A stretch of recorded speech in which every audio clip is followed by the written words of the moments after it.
Hello and welcome to the Video Research Workshop, API Data Extraction in the C-SPAN Video Library. I'm Andrea Langrish, Managing Director of the Center for C-SPAN Scholarship and Engagement. This workshop is hosted by the Center for C-SPAN Scholarship and Engagement and the Advanced Methods at Purdue in Behavioral Health and Social Sciences. To tell us more about this workshop is Dr. Robert Browning, Professor and Faculty Director of the Center for C-SPAN Scholarship and Engagement and the Executive Director of the C-SPAN Archive. Okay, thank you and welcome this afternoon. We're excited to have this session this afternoon. This is first of our 3 sessions we have each semester on research topics to help people understand the tools and techniques that can be used for research using the video library. Let's turn back to Andrea, who will introduce our guest today. Thank you, Dr. Browning. We're excited to have leading this workshop, Alan Cloutier, the technical manager at the C-SPAN Archive. A graduate of Purdue University and a 16-year veteran of C-SPAN, Alan manages the people and processing behind the recording, archiving, cataloging, and distribution of C-SPAN video and data via cspan.org website and other platforms. Alan's specialties include AWS architecture, LAMP development, FFmpeg tools, database management, and project management. Welcome, Alan. All right, thank you, Andrea. Yes, today I'd like to introduce you to some tools we have to extract data from our vast video library. These tools are very much in active development. So if there's anything that, as we go through these, if there's anything you think of that you don't see, or you get some ideas about some things you'd like to see, feel free to reach out to me. My email will be at the end of the presentation, or you can email us at api@c-spanarchives.org as well. And that would also be a way, if you want to get access to the API, get an API key, we'll set you up that way as well. So I'll go ahead and share my screen and we can get started. Most of our API functionality is built on our search engine. So to get an idea of what data we're looking at, we can start at the search page. Now, I think Howard will go more into depth about the C-SPAN search in the next workshop, but very briefly, when you first do a search, we'll say maybe Biden, Ukraine, it'll take you to what we internally call the more basic search page. This is driven by Google. It kind of gives a best effort at what you are searching for. We found in general, people tend to find the results more quickly with this versus our more advanced search. But if you don't see what you're looking for, or you're looking to get more in depth into the data, we have a little text up here. It says click one of the following options for advanced search, and then we've got our different items that you could search for, our different types of things. Videos, which are full programs, and then we have clips, which can be user created or created and featured by C-SPAN staff. There's people. There are a lot of people in the database, so anybody who's appeared on C-SPAN, you can go through and do that. Same with organizations that could be sponsoring events. We have bills, and then finally we have mentions. And mentions are a unit of one person talking uninterrupted. So my presentation here would be in the system as one mention. If we go to Q&A later, then the question might be a mention and the answer might be a different mention, and to be broken up by that speaker change. So as we record and index C-SPAN, then we're capturing that data and then making it available for search versus the speakers. So I clicked on mentions, and we've got our Biden Ukraine search. So what this is doing here is it's going to give you every mention where somebody says the word Biden and the word Ukraine. And again, the next workshop will go more into depth on some of the things you can do with this search, but this just gives an idea of the kind of data that would be available through the API. So this is pretty good if you're looking for if you're looking for a particular instance of somebody speaking, or you want to watch the video, you could click play and it would take you to Ryan Ethier talking about Ukraine and mentioning Biden as well. But if you want, it would be difficult to analyze this data or to get a lot of these results all at once. The one option would be to do what we call screen scraping, where you just point your program that you might develop for research to this URL and try to parse the HTML and get the data out that way. But that's pretty cumbersome. So what we've done is we've given the ability to extract these results as in a CSV file, and how to, it's not turned on for everybody by default. So I'll show you how you would go in and enable that functionality. You need to log in here to your My C-SPAN account. And if you don't have one, it's pretty easy to, you just do a username and password and your email, and you can set one up. And once you're logged in, you would see at the top, it would say welcome, and then your name. And then we've got a few things on the left, but what we're interested in is at the bottom, it's API documentation. And this we'll get to the API documentation in a bit, but this is currently where the setting is here to enable search CSV exports. So if you have an account and you log in and you go to that API documentation, you'll see this option at the top, and you can click it and say update API settings. And then what that gives you, as we go back here to the search, you'll see a link pop up at the bottom right, export CSV. And then that will allow you to download these results into a CSV file for further analysis. And it'll give you pretty much what you see here. It'll give you the speaker, it'll give you the text that is mentioned, and then it'll give you a few more details about the video itself. Now that might be good if you've got a few results you're interested in, but it's only going to give you, right now it's showing 1 to 18 out of 6,200 results. You can add more. You can click show 100, and then you can do the export. You'll get a few more. If you go to the bottom, it'll say load more. You can get a few more. It's a little cumbersome, so it's an option there that might be good for some use cases when you don't have a lot of data. But if you're looking for bulk processing, or you're going to do something that's going to require a lot of analytics, that's where you might turn to the API. So most of these things that we have at the top are searchable through the API. So we've got mentions, bills, people, and videos, which we call programs in the API. So now I'll show you how you might get these results through the API, where you could get more results at once, and then you can also do some more advanced searching and filtering. So we would again go to your My C-SPAN page. You would go to the API documentation, and this is where it's sort of a documentation / live demo page.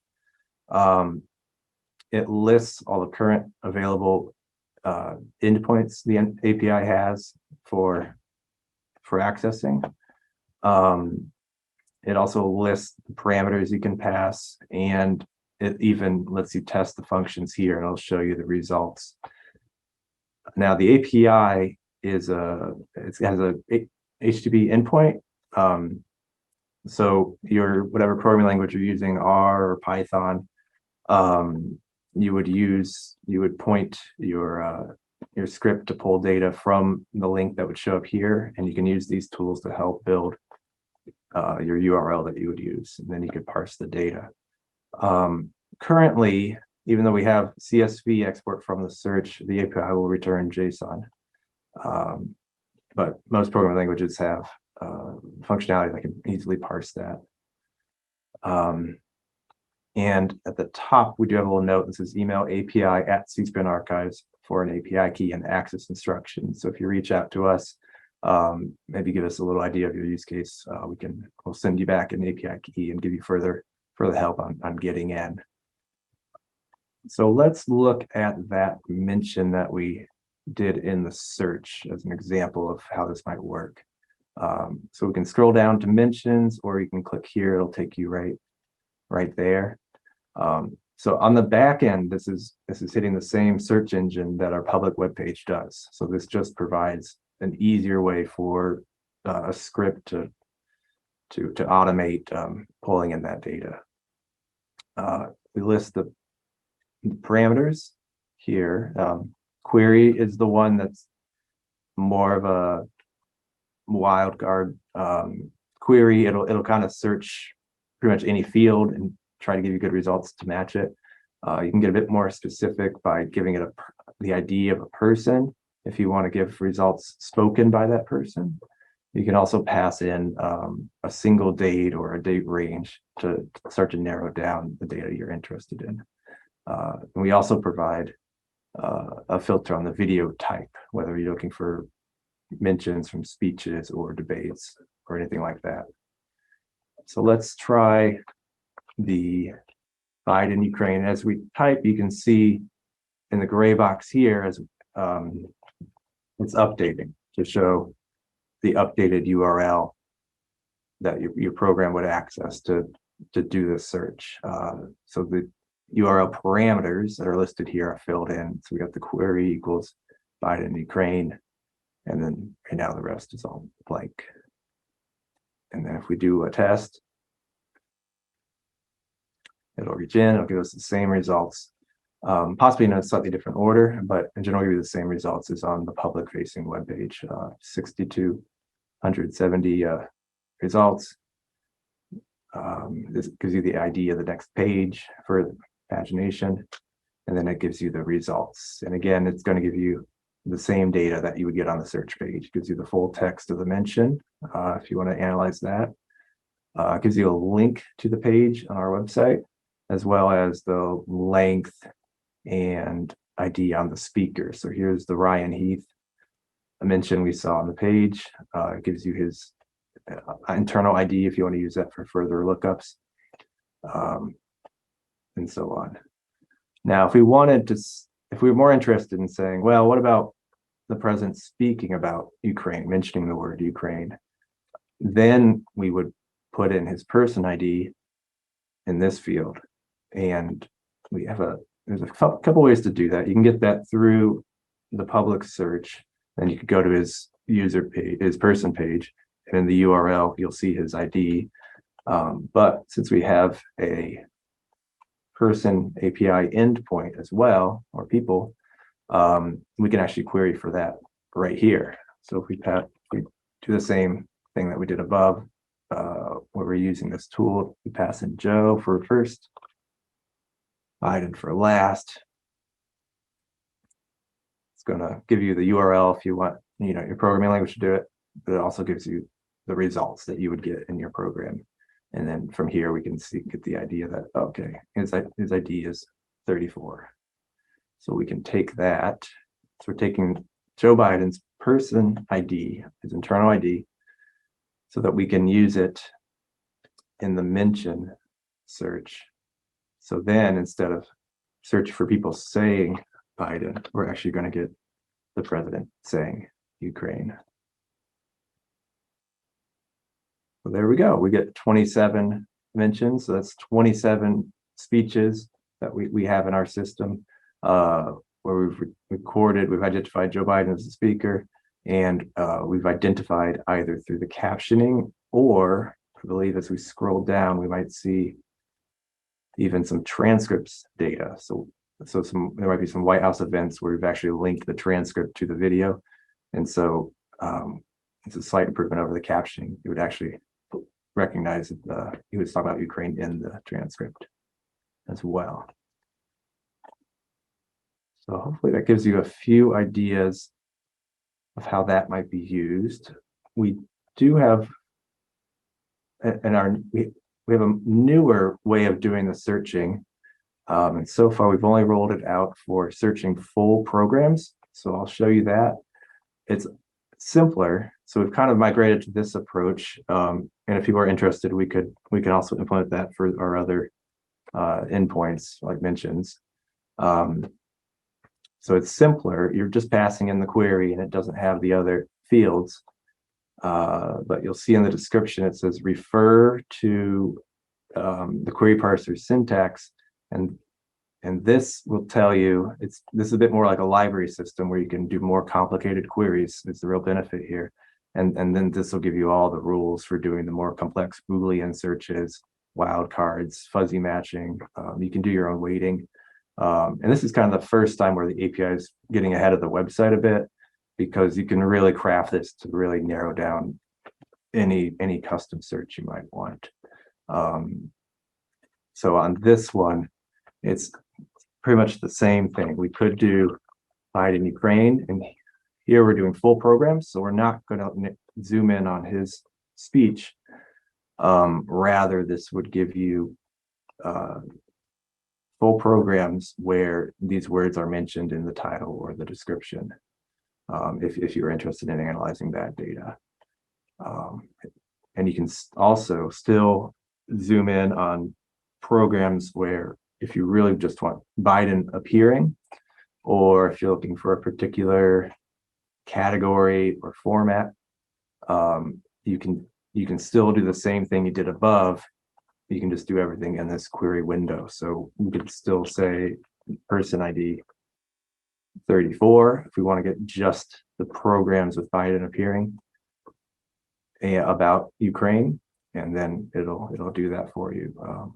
You'll notice the newer search is also much faster. So if you're pulling a lot of data, but if you're maybe looking at mentions, just let us know. We can take a look at rolling out this newer search type for the mentions as well. I didn't go into pagination. It is a bit different between the two different search engines. On the newer search, you're going to get what's called a cursor in your search results. And by passing that in, that's going to give you the next results. It's going to say, it's kind of like a bookmark. So it'll say, okay, give me the next selection of results. And then you'll get the next page and a new cursor. So when you're writing your application to iterate through the data and iterate through the pages, you can just keep changing that cursor with the new values until you get to a point where it won't return in programs anymore. Here you can also define the sort order. So you can sort by date, and you can choose ascending or descending for the order as well. So if you want, I think currently our options are popular and date. If you want to sort by views then, or sort by the date, you can control that as well. So it gives you the full functionality. Basically anything you see on the website search page, you can replicate in this query, and feel free to reach out to us if you need some help crafting queries to find what you need.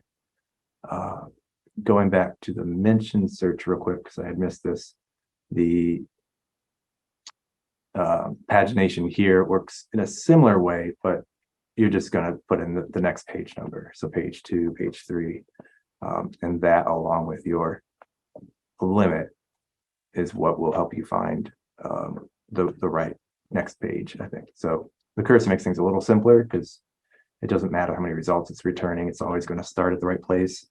But here we can figure out where you are by skipping enough results based on how many have been returned.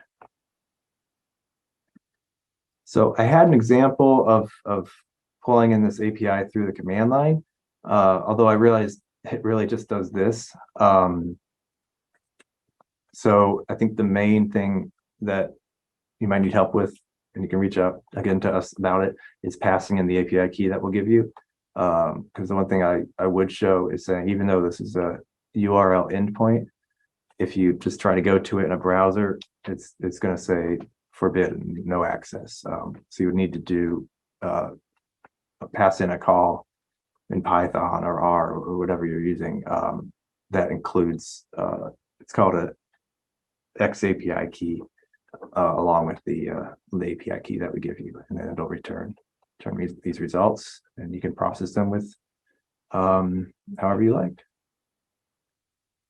So that concludes the overview. We can turn it over for questions. And let's show. Let's go to your Biden Ukraine mention search one more time, and show an example of, like, like take out 34 and put in Biden again, Biden, Ukraine. Now show how you would search only House sessions. That would be a video type. Right. I don't remember. House proceeding. Yeah, we probably. Or do you need a string ID? Don't try it. Yeah, we might need the string ID. Or did I do it? I think it does say up here it would take. Yes, so that does work. Yeah, so it could take. I believe it could take IDs or a string. Yeah, it's a video type ID 25. You can see there. It's right. And then that would limit the results to people talking about Biden and Ukraine on the House floor. Right. Okay, and can you now does that one that you have there, does that work in the URL or does it need a key? Right. These will all need keys because these are all endpoints to the API. I see, because I thought I put typed one up there one time and it worked, but I have to try that again. Okay. And can you show in your previous one, can you show the output of the CSV? You're going to have to change screens when you do that. Do you remember? It's a little messy for me. I've got some debugging information in my CSVs, but I see. So we'll do, I guess we go back to mentions and then we'll export CSV. Now that might not work because you may have to change screens in your share screen. Okay, I should have the whole screen shared. Did it come up? Okay. No, that's how it was when I did it before. You have to, you might have to quit the screen share and go back to it maybe. Okay. It's in a different window. I just wanted people to see what, there it is. Yeah, okay. So it's pretty much like that.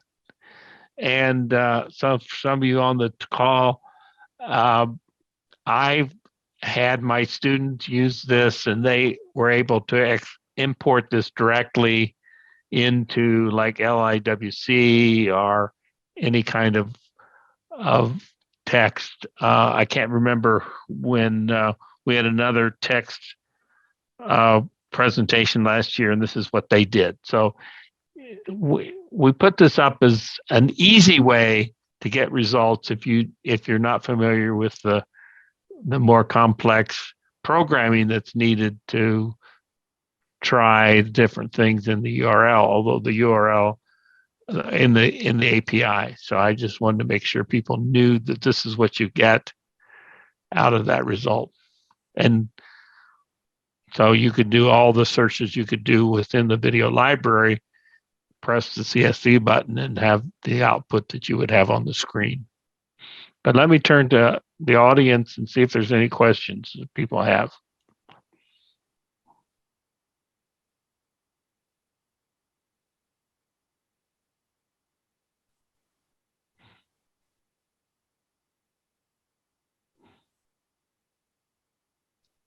Anybody? Dr. Browning, could you show how to take the file and integrate it into one of the programs like Luke? No, because I don't have Luke on my machine. Sorry, but you would basically, it depends on what the input required. Usually you're dealing with the text column. So it could be, go back to that, Alan. You might, if it's as simple as just the text, you just highlight that column, like over here where it says text.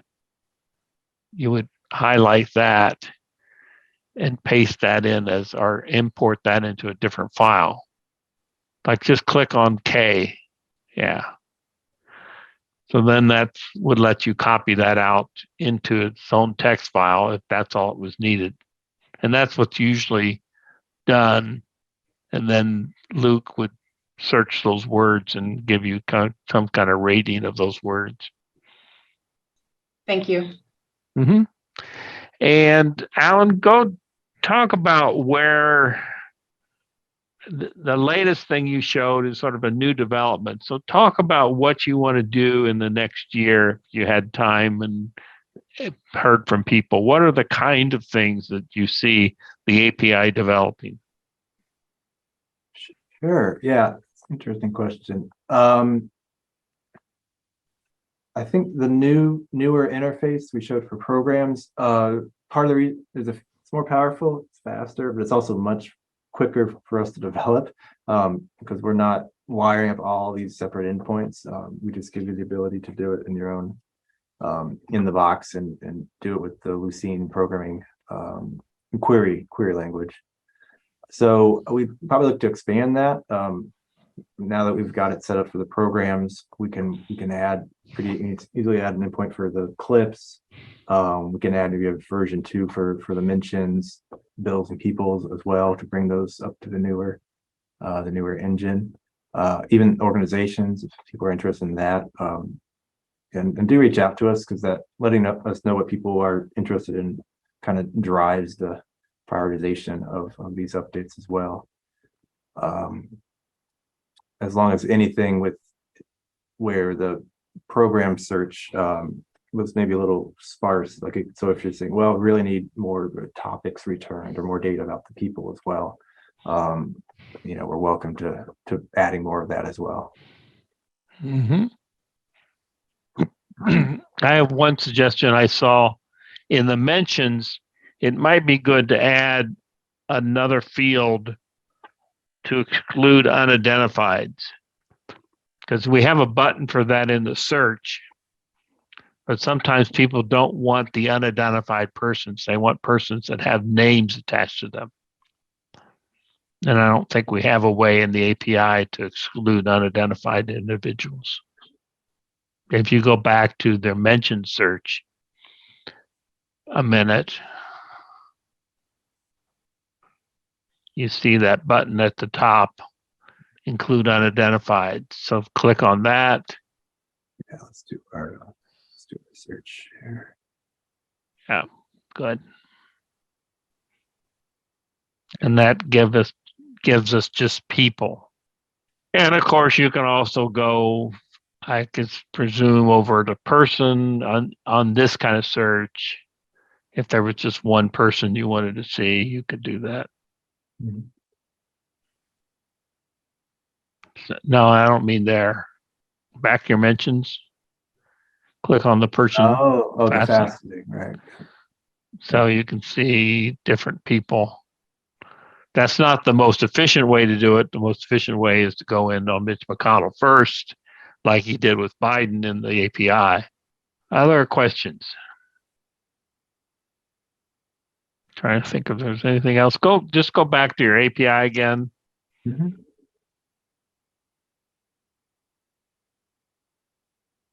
So right now you've got, just scroll down the page. You've got bills, you've got mentions, people. The people mostly are used to, well, no, you got to guess the person ID, that guess your person ID. So feed in again here. Show what person ID people does again. It would be like Sure. a mention. Oh, the result it gives? Yes. Sure. We can do this instead of doing first and last as a more generic. That should work as well. Yeah. Yeah. So it's going to give you a list. Cool. Mm-hmm. Gives you the information we have about the person. So these are good ways to get the IDs out for further searching. Okay, keep going down. Then the person ID returned the 34 for Biden. Yeah, you can just type that in there as well. Yeah. And what does program search do? This is the full program search. Oh, okay, that you did. Right. Got it. Program video ID. Okay. And then if you have an ID for whatever reason, I'll try to get one from this search. So the first result has an ID, program ID here. And there's an endpoint where you can pass in just the ID. If for whatever reason you just have a list of IDs, you can pull it. It'll give you the same information here. Mm-hmm. Actually, a little bit more because it gives you an image, and there's a little bit more here if you need a little bit more detail. Right. Okay. And finally, I would say that there's two kinds of people. There's the very skilled people who are professors, are graduate students, and then there are professors who aren't as skilled, and they usually, the best way to do that is to find an undergraduate to assist with your research and to build the API calls. So it just shouldn't be, I don't want it to be intimidating, but it is you would embed these in a R program or a Python program, right? Isn't that generally how it's done, Alan? Mm-hmm, that's right. Okay. All right. If there's no further questions, we'll end our discussion today. And there's going to be more development in the API. It's sort of a way that people are asking to get access to the data. Want to say thank you very much, first of all, to Alan for being here with us today and sharing your expertise in the video research workshop. And I want to thank everybody who did join us today. If you would like more information on today's workshop, please reach out to Alan. The email address is on the screen. And if you missed any of these workshops, we will be posting videos on our website later this year. You can also check us out on Instagram or Twitter at Center for C-SPAN. And then I'm going to show you some more information on our upcoming workshops, which please join us for the upcoming workshops with Howard Mortman, Director of Media Relations at C-SPAN on October 31st, and Dr. Jeremy Foote, Assistant Professor at the Brian Lamb School of Communication on November 14th. You can scan the QR code or use the link provided, and hopefully we'll see you at the next video research workshop.